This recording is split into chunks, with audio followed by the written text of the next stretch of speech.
येवती येथील वक्फ बोर्डाच्या जागेसंदर्भात शेख चांद पाशा यांचे मुखेड पंचायत समिती कार्यालयासमोर 14 ऑगस्टपासून आमरण उपोषण चालू झाले आहे।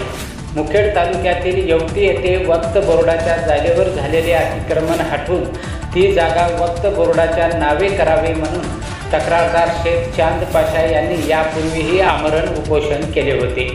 या संदर्भात मुखेड येथे सुनावणी घेण्यात आली होती, पण या सुनावणीत संबंधितांनी खोटे कागदपत्रे सादर केली असा आरोप तक्रारकर्त्यांनी केला आहे।